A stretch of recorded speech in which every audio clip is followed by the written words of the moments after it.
Padre Pio, kama vile Mtume Paulo, aliufanya msalaba mtakatifu kuwa kitovu cha maisha yake na utume wake.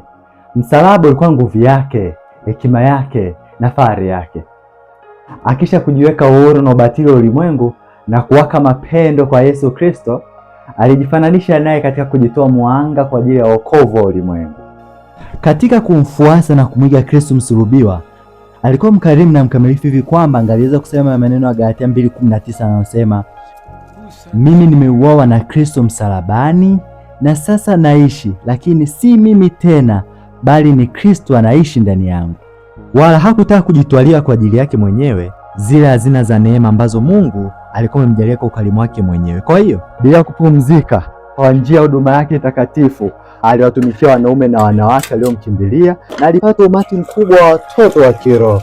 Mfuasi huyu mnyenyekevu wa Mtakatifu Francisco alizaliwa 25 Mei mwaka 1887 huko Pietrelcina katika jimbo kuu la Benevento, na wazazi wake walikuwa Grazio Foggione na Maria Josefa D'Annunzio. Alibatizwa kesho yake na kupewa jina la Francisco. Familia yake ilikuwa maskini kimwili lakini matajiri kiroho.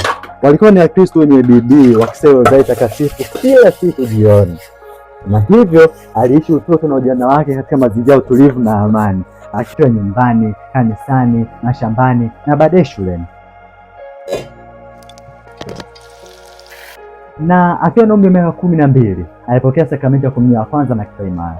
Alipofikisha umri wa miaka 15 ndipo alipoanza kuhisi wito wa kujiunga na utawa, na mnamo tarehe 6 Januari mwaka 1903 aliingia kwenye shirika la Kapuchini huko Morcone, ambako tarehe 22 mwezi huo huo akavishwa kanzu ya Kifransisko na kupewa jina la Ndugu Pio. Baada ya kumaliza ipasavyo mwaka wa novisiati, aliweka nadhiri za kwanza, na tarehe 27 Januari mwaka 1907 aliweka nadhiri za maisha. Alipewa daraja ya upadre tarehe 10 Agosti mwaka 1910 huko Benevento. Kazi zake za mwanzo wa upadre wake zilikuwa ndogo sana kwa sababu ya matatizo yake ya kiafya. Padre Pio alikabiliwa na magonjwa mengi ya ajabu ambayo hayakuweza kuelezwa na madaktari.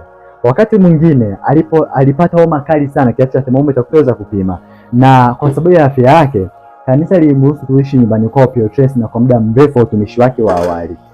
Na baada ya afya yake kidogo kuimarika, alirudi kuishi katika jumuiya ya Kapuchini katika kituo cha San Giovanni Rotondo huko Garinamo mnamo mwaka 1916. Hapo ndipo alipokaa hadi kifo chake, akijitoa kwa maisha ya sala na huduma. Sasa tarehe 20 Septemba mwaka 1918 ndipo alipotokea madonda matakatifu matano ya Yesu.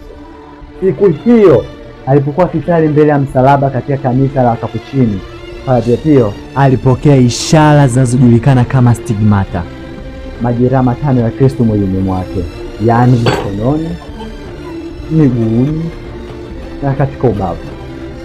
Majeraha hayo yalivuja damu kila siku kwa miaka 50, lakini hakuwahi kuambukizwa wala kuoza. Madaktari wengi walimchunguza madonda yake, lakini hawakuweza kueleza kisayansi jinsi madonda yale yalivyotokea, na pia walishindwa kuelezea ilikuwaje anaweza kubaki wazi na safi kiasi hicho kwa muda mrefu.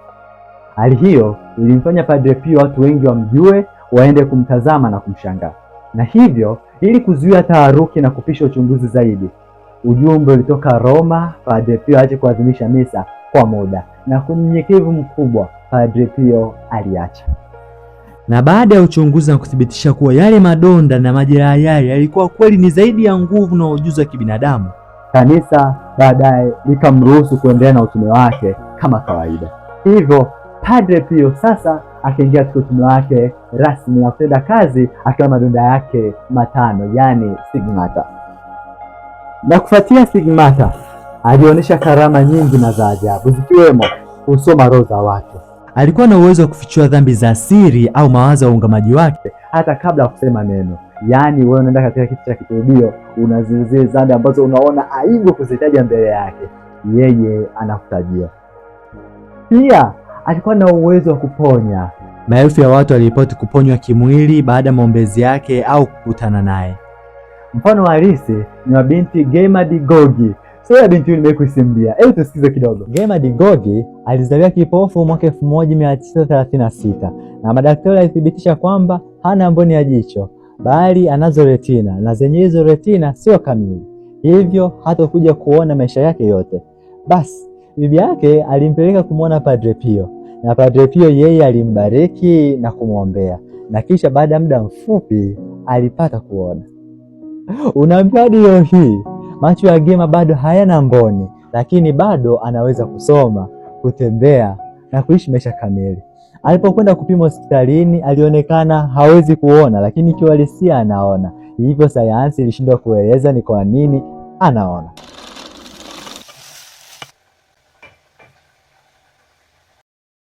Pamoja na hayo, alikuwa na karama nyingine ya kuwa sehemu mbili tofauti.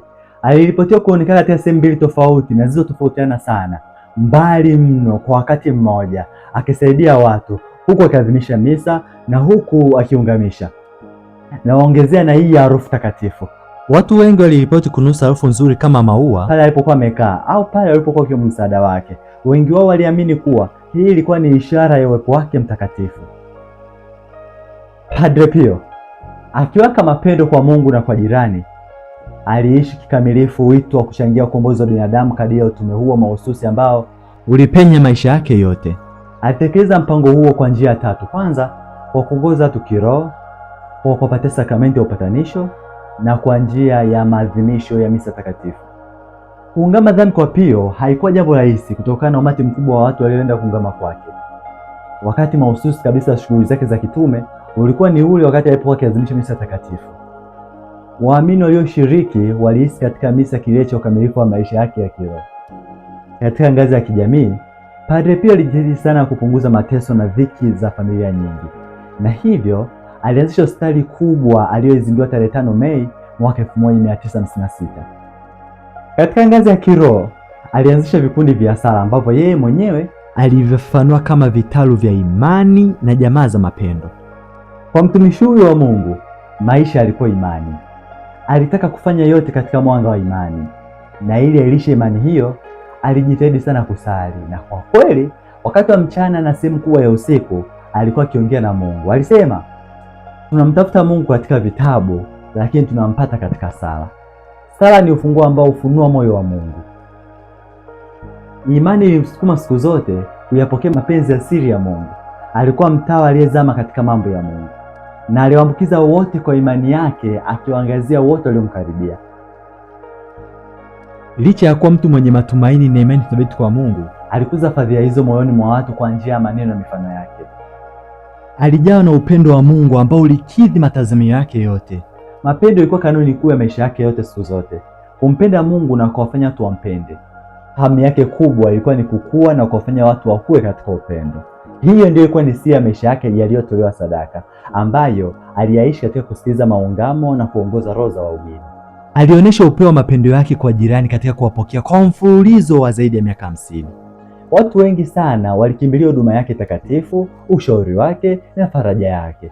Ilikuwa kwamba alizingirwa na upendo. Walimtafuta kanisani, katika sakristia na katika nyumba ya kitawa, naye aliwaonyesha wote mapendo yake, akiuisha imani yao na kuwagawia neema, akiwaletea mwanga wa faraja ya kiinjili. Aliona sura ya Kristo katika mafukara, wanaoteseka na wagonjwa, na alitoa msaada kwa ajili yao. Aliishi kwa namna ya pekee fadhila ya busara, akitenda na kutoa ushauri katika mwanga wa Mungu. Shauku yake kubwa ilikuwa ni utukufu wa Mungu na manufaa ya roho za watu. Aliwatendea wote pasipo upendeleo, kwa unyofu na kwa heshima kubwa. Ndani yake iling'aa fadhila ya ustahimilivu. Alifahamu mapema kwamba njia yake itakuwa ile yenye msalaba, na alipokea mara moja kwa ujasiri na upendo. Alivumilia miaka mingi mateso ya roho. Kwa miaka alivumilia uchungu wa majeraha yake kwa ujasiri wa kustajabisha. Alipokea kwa ukimya na sala maamuzi mengi ya viongozi wa kanisa na washirika lake. Alipodhalilishwa daima alikaa kimya. Kama nilivyosema hapo awali, kwa sababu ya ajabu na umaarufu wake mkubwa, kanisa Katoliki lilianzisha uchunguzi mara kadhaa. Katika miaka 1920 na 1930, Vatican ilimwekea vikazo vikali, ikiwa ni pamoja kumzuia kufanya misa takatifu hadharani na kusikiliza maungamo, hofu kwamba miujiza hiyo iliweza kuwa si ya kweli. Padre Pio alikubali vikwazo hivyo vyote kwa unyenyekevu na utii kamili, akisema sauti ya kanisa ni sauti ya Mungu. Hatimaye aliruhusiwa kuendelea na huduma yake. Sala na maisha ya kujinyima ndizo mbinu alizozoea kuzitumia ili kujipatia fadhila ya kiasi. Kadiri ya mtindo wa maisha ya Kifransisko, alikuwa na kiasi katika namna yake ya kuishi. Akitambua fika majukumu aliyojitolea katika maisha ya wakfu, alishika kwa ukarimu nadhiri za kitawa. Alizipenda kwani zilikuwa ni mashauri ya Yesu na kwa sababu zilikuwa njia ya kufikia ukamilifu. Alikuwa mtii kwa maagizo yote ya wahudumu, hata yalipokuwa magumu. Utii wake ulikuwa umevuliwa kutoka juu katika nia. Ulihusu mambo yote na ulikuwa mkamilifu kiutekelezaji. Aliishi roho ya ufukara, akijikana kikamilifu nafsi yake mwenyewe na kujitenga na dunia, starehe na heshima. Alikuwa na mapendo ya pekee kwa fadhila ya usafi kamili. Mwenendo wake ulikuwa ni wa staa popote na kwa watu wote. Alijiona hana faida, asiyestahili zawadi alipojaliwa na Mungu, aliyejaa mapungufu na fadhila sawia. Ulimwengu ulipomsifu na kumsajabia alisema, napenda tu kuwa ndugu fukara Anesa. Afya yake tangu ujana wake haikuwa nzuri sana, na hasa katika miaka ya mwisho wa maisha yake ilififia haraka. Mauti ilimfikia tarehe 23 Septemba mwaka 1968 akiwa tayari mtulivu, mwenye umri wa miaka 81. Mazishi yake yalihudhuriwa na umati mkubwa wa watu. Tarehe 20 Februari mwaka 1971, miaka mitatu tu baada ya kifo cha mtumishi huyu wa Mungu, Papa Paulo wa Sita akizungumza na viongozi wa shirika ndugu wadogo wa Kapuchini alisema hivi juu yake: tazameni jinsi alivyofahamika kwa wengi, alivyokusanya karibu naye watu kutoka sehemu zote za ulimwengu. Lakini kwa nini? Je, labda alikuwa mwanafalsafa au msomi au labda alikuwa tajiri? La hasha, ni kwa sababu aliadhimisha misa kwa unyenyekevu. Aliungamisha kuanzia asubuhi hadi jioni, na ilikuwa vigumu kuishi na hii chapa halisi ya mateso ya Bwana wetu. Alikuwa mtu wa sala na mateso. Tangu mwanzo alipokuwa hai, sifa ya utakatifu wake ilivuma sana kutokana na fadhila zake, roho ya sala, ya sadaka, ya kujitoa mwanga kwa ajili ya roho za watu. Katika miaka iliyofuata baada ya kifo chake, sifa ya utakatifu wake na miujiza yake imeendelea kuzidi na hata kuwa jambo lililoenea ulimwenguni kote na kwa watu wa kila aina. Ndivyo Mungu alivyolionyesha kanisa kusudi lake la kumtunza duniani mtumishi wake mwaminifu. Baada ya muda mfupi, shirika la ndugu wadogo wa Kapuchini lilichukua hatua zilizotakiwa kadiri ya sheria za kanisa ili kuanza mchakato wa kumtangaza mwenye heri. Baada ya kuchunguza kila kitu, ofisi ya Papa ilitoa idhini rasmi tarehe 29 mwezi Novemba mwaka 1982. Tarehe 2 Mei mwaka 1999, Padre Pio Pietrelcina alitangazwa mwenye heri na Papa Yohane Paulo wa Pili, na pia alitangazwa mtakatifu tarehe 16 Juni mwaka 2002. Sikukuu yake huadhimishwa kila tarehe 23 ya mwezi Septemba. Mtakatifu Padre Pio Pietrelcina, padre wa Mkapuchini, utuombee. Na huu ndio mwisho wa historia ya maisha ya Mtakatifu Padre Pio. Tuambie katika comment section, umejifunza nini katika historia hii ya maisha ya mtakatifu wa Mungu? Na pia tuambie, ungependa story inayofuata ya nani? Lakini pia nikukumbusha, usisahau kusubscribe channel yetu na kubofya alama ya kengele ili wa kwanza kupata makala zetu pindi zitakapotoka. Ulikuwa pamoja nami mtumishi wenu mdogo nisiyestahili, Oscar Mkatoliki. Tumsifu Yesu Kristo.